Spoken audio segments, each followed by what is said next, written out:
Bismillahirrahmanirrahim. Assalamualaikum warahmatullahi wabarakatuh.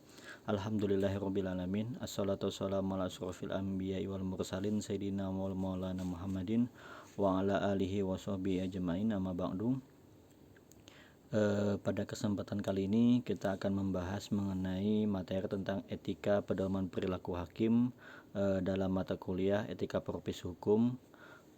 Ini pertemuan kita yang ke-11, yang mana dalam pertemuan ini materi utama kita adalah profesi hakim. Baik, hakim adalah hakim agung, hakim di semua lingkungan badan peradilan yang berada di bawah Mahkamah Agung, termasuk hakim ad hoc. Nah, ini menjadi definisi dari hakim. Hakim itu ada 3 bagian. Pertama adalah hakim agung, yang mana mereka bertugas atau memiliki jabatan di wilayah Mahkamah Agung Republik Indonesia yang letaknya di Jakarta. Kalau hakim agung itu biasanya mereka hakim agung itu adalah jabatan, bukan status kepegawaian negeri atau PNS-nya mereka. Jadi makanya ketika berbicara hakim agung itu sistemnya seleksi. Nanti di seleksi kemudian dilantik oleh presiden. Kemudian yang kedua adalah hakim di semua lingkungan badan peradilan. Hakim yang berada di semua lingkungan peradilan adalah hakim pengadilan negeri, kemudian hakim pengadilan agama, kemudian hakim pengadilan tata usaha negara, dan hakim di mahkamah militer, dan hakim di mahkamah syariah. Itu yang disebut dengan hakim di semua lingkungan badan peradilan sampai di tingkat banding, pengadilan tinggi agama, pengadilan tinggi tata usaha negara, dan mahkamah syariah. Kemudian ada yang ketiga, yaitu adalah hakim ad hoc. Hakim ad hoc ini biasanya hakim yang direkrut oleh Mahkamah Agung berdasarkan keahliannya dia. Namun tidak semua bidang itu memiliki hakim ad hoc. Hanya ada beberapa bidang tertentu di lembaga peradilan yang memerlukan hakim ad hoc. Contoh misalnya tindak pidana korupsi, tipikor, itu biasanya hakim memerlukan tenaga hakim ad hoc yang mana memang mereka memiliki kemampuan dan keahlian dalam bidang tindak pidana korupsi. Kemudian yang kedua itu PHI, tentang peradilan hubungan industrial. Ini biasanya yang berkaitan dengan antara perusahaan dengan buruh. Itu biasanya ada hakim ad hoc-nya yang direkrut oleh Mahkamah Agung untuk menjadi hakim. Hakim ad hoc ini dia bukan seumur hidup seperti hakim karir biasanya. Kalau hakim karir itu kan sejak dia diangkat sebagai hakim atau PNS sampai dia pensiun. Sedangkan hakim ad hoc ini dia memiliki masa jabatan, biasanya 5 tahun masa jabatannya. Selesai 5 tahun maka dia selesai. Kalau memang ada rekrutmen lagi, dia bisa ikut seleksi lagi. Kemudian kode etik hakim disebut juga kode kehormatan hakim. Jadi kalau biasanya seperti materi sebelumnya, kode etik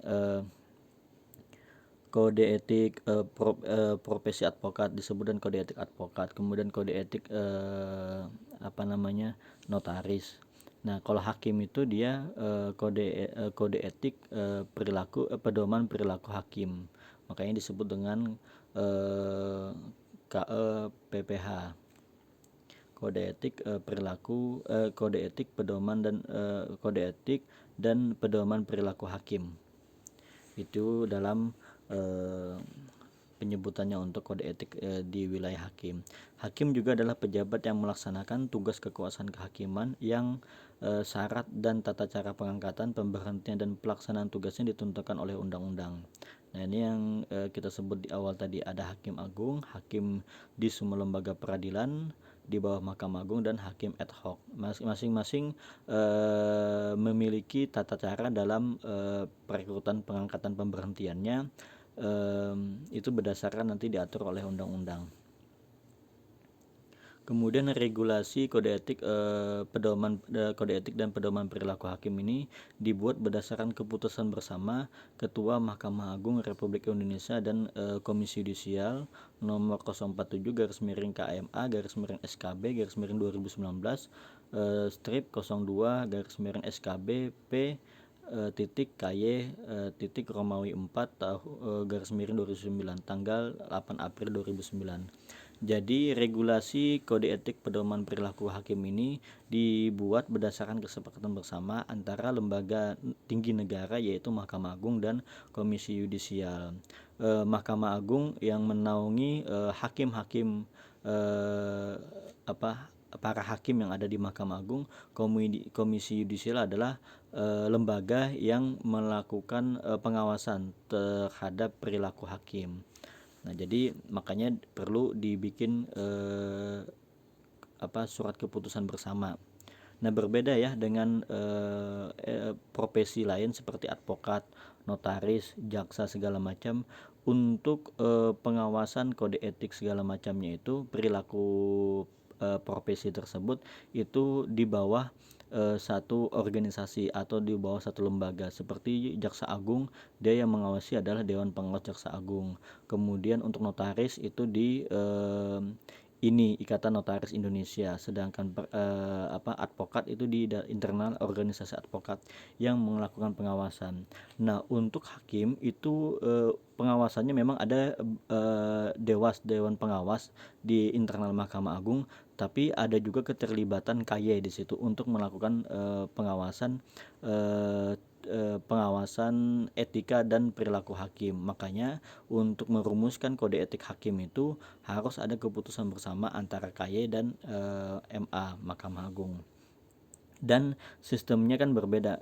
Kalau hakim itu 2 lembaga yang mengawasi, sedangkan profesi yang lain itu hanya 1 lembaga yang mengawasi. Nah, kemudian kita lanjut kepada kewajiban hakim. Yang pertama adalah menggali, mengikuti, dan memahami nilai-nilai hukum yang hidup di tengah masyarakat. Nah, jadi ini menjadi salah satu kewajiban tugas dari seorang hakim, bahwasanya mereka ini wajib menggali, mengikuti, dan memahami nilai-nilai hukum yang hidup di masyarakat selain aturan undang-undang yang berlaku di Indonesia. Kemudian kedua, merupakan perumus dan penggali dari nilai-nilai hukum yang hidup di kalangan rakyat. Yang ketiga, wajib memperhatikan sifat-sifat baik dan buruk yang tertuduh dalam menentukan dan mempertimbangkan berat ringannya pidana. Nah, kalau kita lihat dari 3 pointer tentang kewajiban hakim di sini, maka lebih terlihat posisi hakim itu independen dalam menentukan atau memutuskan suatu perkara, walaupun sifat independen atau tidak boleh ada intervensi dari pihak manapun, namun hakim juga terikat oleh aturan hukum undang-undang karena kita memang memberlakukan sistem hukumnya itu Eropa kontinental, bukan Anglo-Saxon, yang mana sistem hukum kita itu posisinya aturan hukum itu dibuat berdasarkan undang-undang.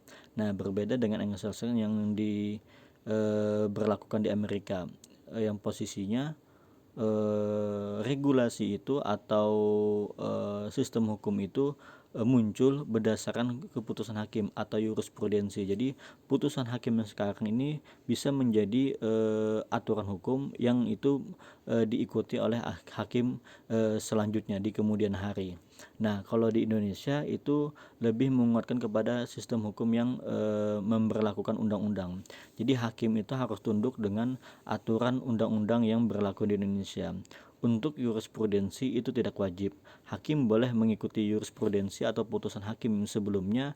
Hakim juga tidak boleh mengabaikan jurisprudensi tersebut ketika memang dalam proses penanganan perkaranya, ketika ingin memutuskan, hakim tidak berkeyakinan atau tidak sependapat dengan jurisprudensi. Nah, ini menjadi salah satu perbedaan antara sistem hukum yang menganut Anglo-Saxon dan Eropa kontinental atau yang disebut dengan civil law dan common law. Nah, kemudian kita masuk kepada kode etik hakim. Yang pertama adalah berperilaku adil. Yang dimaksud berperilaku adil di sini wajib melaksanakan tugas-tugas hukumnya dengan menghormati asas praduga tak bersalah. Jadi memang ketika berbicara masalah asas praduga tak bersalah itu, kalau saya boleh mengutip pernyataannya Prof. Mahfud MD, yang mana asas praduga tak bersalah itu kalau kata Prof. Mahfud MD itu melekat sebenarnya kepada hakim, bukan kepada rakyat atau bukan melekat kepada jaksa, advokat atau rakyat secara umum. Kenapa? Karena yang memutuskan perkara itu adalah hakim. Makanya ketika hakim itu memproses atau melakukan pemeriksaan perkara, dia wajib mentaati asas praduga tak bersalah. Setiap orang itu tidak boleh divonis dia bersalah sebelum ada putusan yang mengikat atau yang bersifat ingkrah terhadap orang tersebut. Sebelum ada putusan yang mengikat atau bersifat ingkrah, maka dia belum bisa dikatakan bersalah, dan itu melekat kepada hakim. Walaupun bahasanya gini, dari proses penyidikan, kemudian penuntutan, polisi, jaksa itu sudah mengungkapkan bagaimana proses pembunuhan yang dilakukan si terdakwa tadi. Bahkan dia mengakui dalam persidangan. Tetap hakim tidak boleh menyatakan bahwa dia itu bersalah sebelum ada pembuktian, kemudian rapat majelis segala macam yang memutuskan bahwa memang dia bersalah. Itu yang dimaksud dengan asas praduga tak bersalah. Kemudian dilarang memberikan kesan bahwa pihak yang terlibat dalam perkara berada dalam posisi istimewa. Nah, ini juga bahasanya itu equality before the law. Jadi posisi hakim itu dia menganggap semuanya itu sama di depan persidangan. Tidak boleh ada yang diistimewakan, tidak ada yang boleh merasa termarginalkan. Hakim memberikan keadilan dan tidak beretikat semata-mata untuk menghukum. Ya, betul. Jadi posisi hakim dalam memutus perkara itu bukan menghukum sebenarnya, tapi memberikan rasa keadilan. Keadilan bagi siapa? Keadilan bagi orang-orang yang merasa dirugikan. Misalnya dalam hal kasus pembunuhan, pasti keluarga merasa dirugikan. Kenapa? Karena anggota keluarganya dibunuh oleh tersangka. Nah, itu salah satu tujuan hakim, untuk memberikan keadilan terhadap orang-orang yang merasa dirugikan. Bukan menghukum. Menghukum itu adalah hasil dari yang dia perbuat. Setiap ada kewajiban, maka ada punishment ketika tidak melaksanakan kewajiban tersebut. Setiap ada perbuatan, pasti ada tindakan. Setiap tindakan yang dilakukan itu sifatnya negatif atau bersalah, maka wajib ada punishment atau hukuman. Jadi yang menghukum itu bukan hakim, tapi undang-undang. Hakim hanya menjalankan undang-undang. Nah, yang perlu ditekankan adalah ketika hakim memutus itu adalah bentuk rasa keadilan yang ditumbuhkan oleh hakim kepada pihak-pihak yang berperkara di pengadilan. Kemudian memberikan kesempatan kepada setiap pencari keadilan dalam proses hukum di pengadilan. Nah, memberikan kesempatan ini memberikan kesempatan untuk berbicara, membela, atau memberikan kesempatan untuk didampingi oleh advokat. Dilarang berkomunikasi dengan pihak yang berperkara di luar persidangan. Nah, ini juga menjadi salah satu kode etik hakim. Jadi dia tidak boleh berbicara dengan pihak-pihak yang berperkara di dalam. Kalau di dalam boleh, dalam persidangan dia berkomunikasi, tapi kalau di luar persidangan tidak boleh, karena jangan sampai nanti ada indikasi atau ada statement dari pihak lawan bahwa hakim ini tidak netral dalam memeriksa perkara karena ada pertemuan di luar persidangan. Makanya saya lupa mengutip salah satu pernyataan dari komisioner KY, bahwasanya ketika seseorang itu sudah memilih menjadi hakim, maka dia sudah memilih atau dia sudah siap untuk menjadi orang yang sendiri atau sunyi, gitu bahasanya. Yang dimaksud sendiri atau sunyi ini gimana? Jadi posisinya dia tidak bebas dalam melakukan kegiatan sehari-hari, baik itu dalam persidangan maupun di luar persidangan. Contoh misalnya ketika dalam bergaul sehari-hari, hakim pun sebenarnya tidak diperbolehkan misalnya makan di kantin bersama-sama ada advokat, kemudian ada pihak segala macam di situ, walaupun beda tempat makannya, tapi tidak diperkenankan hal-hal seperti itu untuk menghindari stigma negatif dari masyarakat tentang netralitas atau perilaku adil dari hakim tadi. Memang berat sebenarnya di hakim, bahkan kalau kita lihat dalam hadis Rasulullah itu, seorang hakim itu satu kakinya di neraka, satu kakinya di surga. Nah, salah dia dalam memutuskan maka dia masuk neraka, salah dia betul dia dalam memutuskan maka masuk surga. Jelas sudah itu, saking beratnya hakim. Kemudian yang kedua adalah perilaku jujur. Hakim tidak boleh menerima dan mencegah suami atau istri, orang tua, anak dan anggotanya keluarganya, termasuk mengizinkan pegawai pengadilan atau orang lain tidak termasuk mengizinkan pegawai pengadilan atau orang lain di bawah pengaruhnya berupa hadiah, hibah, warisan, pinjaman dari orang yang berperkara atau mungkin berkepentingan dalam berperkara, kecuali pemberian sejumlah tidak lebih dari 500.000 misalnya untuk acara perkawinan, adat istiadat dan lain sebagainya. Jadi gini, hakim itu tidak boleh menerima dan mencegah. Maksudnya mencegah ini, hakim harus mencegah suami, istri, orang tua dan anggota keluarganya untuk menerima pemberian dari orang lain berupa hadiah, hibah segala macam itu untuk dia. Makanya hakim itu dia tidak bebas. Misalnya dia dalam proses mengadakan perkawinan segala macam, itu dia tidak boleh sebenarnya menerima amplop segala macam dalam proses perkawinan itu. Kenapa? Karena posisinya ketika dia menerima amplop, ternyata amplop itu misalnya uangnya lebih daripada 500.000, misalnya 2 juta, 3 juta, dan itu namanya si A perkara ini. Nah itu kan sudah diindikasi bahwa dia menerima gratifikasi atau menerima suap. Yang kemudian yang kedua, melaporkan gratifikasi yang diperoleh kepada KPK, Ketua Muda Pengawasan dan Ketua KY dalam jangka waktu paling lama 30 hari kerja.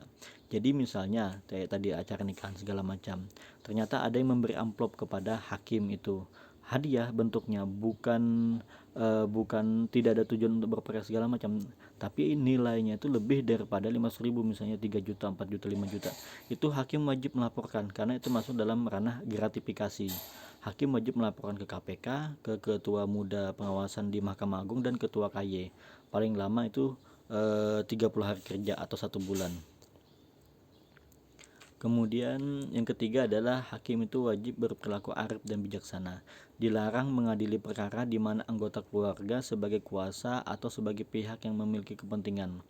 Misalnya si hakim ini dia menangani perkara, ternyata yang menjadi kuasa si penggugat atau yang menjadi penggugat ada itu pihak keluarganya dia. Tidak boleh. Ketika itu terjadi, hakim yang bersangkutan wajib mundur dari perkara tersebut. Dia tidak boleh masuk dalam perkara tersebut sebagai hakim. Dia harus mundur. Hakim dapat melakukan kegiatan antara lain menulis, memberi kuliah, mengajar, dan turut serta dalam kegiatan-kegiatan yang berkenaan dengan hukum. Nah, kalau ini berarti diperbolehkan. Hakim itu dia membuat tulisan jurnal, kemudian memberikan kuliah. Memberikan kuliah di sini berarti statusnya boleh menjadi dosen luar biasa, DLB, dalam atau di suatu universitas itu diperbolehkan. Kemudian hakim tidak boleh memberi keterangan, pendapat, komentar, kritik, pembenaran secara terbuka atas suatu perkara atau putusan BHT kecuali dalam forum ilmiah. Nah ini juga hakim itu tidak boleh berbicara sembarangan, tidak boleh mengeluarkan pendapat, komentar atau kritik sembarangan di depan umum. Kenapa? Karena posisinya apa yang dia ucapkan itu bisa menjadi dasar hukum orang yang menerima itu. Oh ini hakim ini kan dia hakim, kemudian dia berkomentar mengkritik gini. Nah itu bisa sebenarnya menjadi, nah itu. Tapi kalau di forum ilmiah seperti contohnya misalnya hakim itu dia biasanya ada yang namanya koreksi putusan, itu saya lupa namanya, eksaminasi ya. Ada yang namanya eksaminasi itu mengkritisi putusan-putusan hakim. Nah putusan-putusan berkualitas itu mereka akan melakukan eksaminasi, mereka telaah. Nah itu boleh mengeluarkan pendapat di situ karena itu forum ilmiah. Hakim tidak boleh menjadi pengurus atau anggota parpol atau secara terbuka menyatakan dukungan terbuka kepada salah satu parpol. Ini juga jelas ya. Bahkan ini mengikat juga kepada notaris, jaksa, dan advokat. Kalau advokat boleh menjadi anggota parpol ya. Advokat itu tidak boleh menjadi anggota dewan. Ketika dia mencalonkan sebagai caleg, kemudian dia terpilih sebagai anggota dewan, itu dia harus mengajukan cuti sebagai advokat. Tapi kalau untuk menjadi pengurus parpol boleh. Kemudian 4, hakim bersikap mandiri. Hakim harus menjalankan fungsi peradilan secara mandiri dan bebas dari pengaruh, tekanan, ancaman baik yang bersifat langsung maupun tidak langsung. Nah, kemudian hakim wajib bebas dari hubungan yang tidak patut dengan lembaga eksekutif, legislatif serta kelompok lain yang mengancam independensi. Nah, ini yang dimaksud dengan mandiri. Makanya hakim itu ketika dia melakukan proses pemeriksaan dan memutuskan perkara, dia tidak harus bebas dari intervensi manapun, walaupun ada intervensi dari ketua pengadilan, bahkan dari Mahkamah Agung, itu tidak bisa, karena memang di situ kebebasan hakim dalam memutuskan perkara berdasarkan keyakinan dan bukti-bukti yang telah dia pelajari. Kemudian berintegritas tinggi. Hakim harus menghindari hubungan baik langsung atau tidak langsung dengan pihak-pihak yang berperkara, yang perkaranya sedang diperiksa hakim yang bersangkutan. Ini yang tadi yang saya jelaskan sebelumnya, bahwasanya, dan ini masuk dalam kategori integritas juga. Jadi dia tidak boleh berinteraksi baik langsung maupun tidak langsung. Makanya biasanya kalau ada hal-hal seperti itu, hakim biasanya memerintahkan panitera atau pegawai pengadilan untuk berkomunikasi dengan pengacara. Itu pun yang berkaitan dengan misalnya perbaikan gugatan atau file gugatan segala macam, itu boleh. Hakim dilarang melakukan tawar-menawar keputusan, memperlambat pemeriksaan, menunda eksekusi, dan atau menunjuk advokat tertentu kecuali ditentukan oleh undang-undang. Nah, ini hakim dilarang melakukan tawar-menawar keputusan, itu jelas tidak boleh, karena memang tidak ada tawar-menawar dalam putusan. Memperlambat pemeriksaan itu paling lama sekarang itu 5-6 bulan. Lebih daripada itu hakim itu biasanya pasti diminta laporan oleh Mahkamah Agung. Dalam satu perkara itu maksimal 5-6 bulan. Menunda eksekusi juga tidak boleh, atau menunjuk advokat tertentu. Nah, kecuali ditentukan oleh undang-undang. Jadi memang ada ada kondisi tertentu yang mana hakim boleh menunjuk advokat tertentu untuk menangani perkara. Contoh misalnya dalam kasus pidana, yang mana ancaman hukumannya itu lebih daripada 5 tahun. Ketika ancaman hukumannya itu lebih daripada 5 tahun, maka pihak yang berperkara atau si terdakwa ini wajib didampingi oleh advokat, karena itu perintah undang-undang, wajib didampingi advokat. Nah, hakim akan menanyakan kepada terdakwa apakah dia itu memiliki kuasa hukum atau tidak. Ketika dia tidak memiliki kuasa hukum dan memang dia tidak mampu membayar kuasa hukum, maka hakim boleh melakukan penunjukan langsung terhadap advokat untuk menangani perkara itu. Misalnya ada advokat atau misalnya ada lembaga yang bekerja sama dengan pengadilan negeri untuk menangani perkara-perkara yang tidak mampu, boleh hakim menunjuk salah satu advokat. Itu diperbolehkan dengan catatan seperti itu. Tapi kalau misalnya dalam perkara perdata yang biasa segala macam, yang padahal dia itu mampu, hakim yang menentukan advokatnya itu tidak boleh. Hakim dilarang menerima janji, hadiah, pinjaman, dan manfaat lain yang bersifat rutin atau terus-menerus dari Pemda. Ini juga tidak boleh ya, karena jelas itu ada indikasi gratifikasi. Hakim dilarang mengadili suatu perkara apabila memiliki hubungan keluarga. Kemudian advokat panitera menangani perkara tersebut. Nah, ini juga tidak boleh. Hakim dilarang mengadili suatu perkara apabila pernah mengadili atau menjadi penuntut umum, advokat atau panitera dalam perkara tersebut pada pengadilan yang lebih rendah.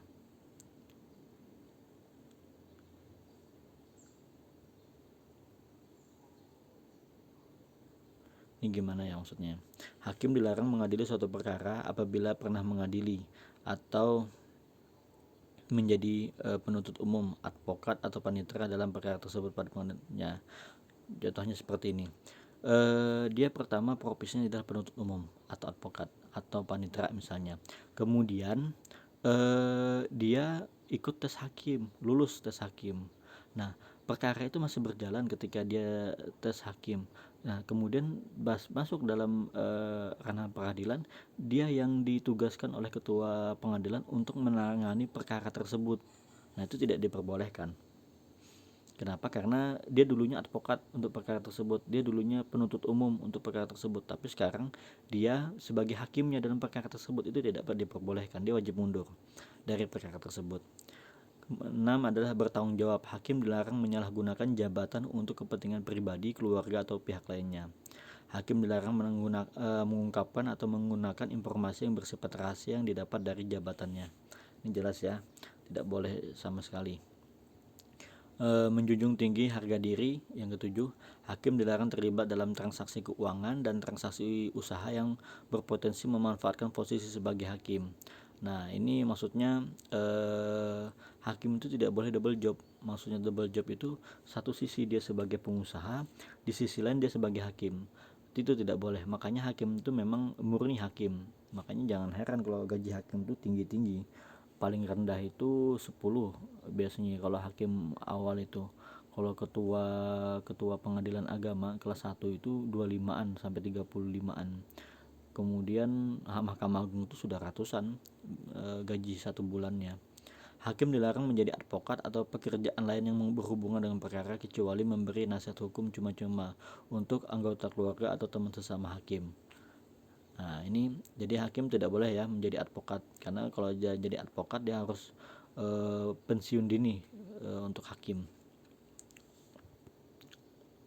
Disiplin tinggi. Disiplin tinggi mendorong terbentuknya pribadi yang tertib di dalam melaksanakan tugas, ikhlas dalam pengabdian, dan berusaha untuk menjadi teladan dalam lingkungan. Penerapan prinsip ini telah tercabut berdasarkan putusan nomor 36P /Rohum 2011 tanggal Februari 2012.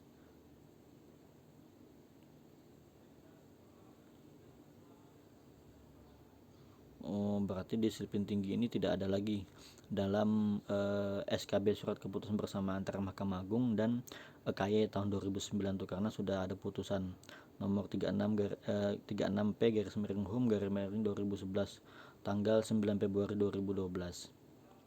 Kemudian berperilaku rendah hati dalam melaksanakan pekerjaan bukan semata-mata sebagai mata pencaharian, melainkan suatu amanat yang harus dipertanggungjawabkan kepada masyarakat dan Tuhan Yang Maha Esa. Nah, ini jadi posisinya memang hakim itu tapi sebenarnya kalau kita lihat definisi profesi yang saya sampaikan di awal, memang lebih kepada pengabdian sebenarnya ketika berbicara profesi, termasuk profesi hakim. Pengabdian kepada masyarakat, kemudian pertanggungjawabannya kepada Tuhan Yang Maha Esa. Hakim tidak boleh bertingkah laku mencari popularitas, pujian, penghargaan, dan sanjungan dari siapapun. Berat ya menjadi hakim, sampai yang seperti ini pun diatur, tidak boleh mencari popularitas, pujian, penghargaan, dan sanjungan.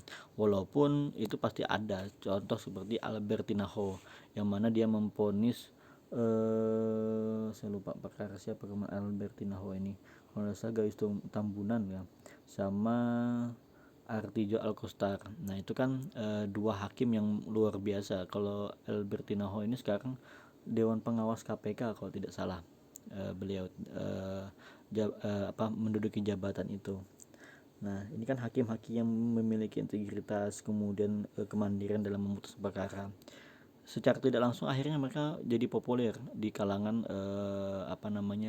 khususnya di kalangan penegak hukum, bahwa mereka ini orang-orang yang tidak mudah dipengaruhi, tidak mudah diintervensi dari pihak manapun ketika menulis perkara, apalagi perkara-perkara itu adalah perkara yang besar.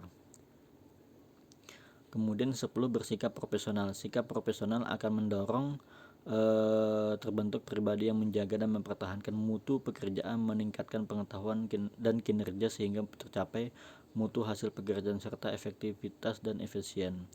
Tapi untuk yang ini juga telah dicabut berdasarkan putusan nomor 36 tadi. Jadi ada dua dari 10 sikap hakim itu yang dicabut berdasarkan putusan nomor 36. Kemudian pelanggaran oleh hakim. Apabila menurut majelis kehormatan hakim ternyata seorang hakim terbukti telah melakukan pelanggaran, maka berdasarkan ketentuan pasal 20 ayat 1, hakim yang bersangkutan diberhentikan tidak dengan hormat dari jabatannya dengan alasan yang pertama, dia dapat karena dipidana bersalah melakukan tindak pidana kejahatan. Kemudian melakukan perbuatan tercela, telah terus-menerus melakukan kewajiban menjalankan tugas pekerjaan, terus-menerus melalaikan kewajiban menjalankan tugas pekerjaan, kemudian melanggar sumpah atau janji jabatan, melanggar larang pasal 18 atau rangkap jabatan. Jadi 5 poin ini menjadi dasar pemberhentian hakim itu.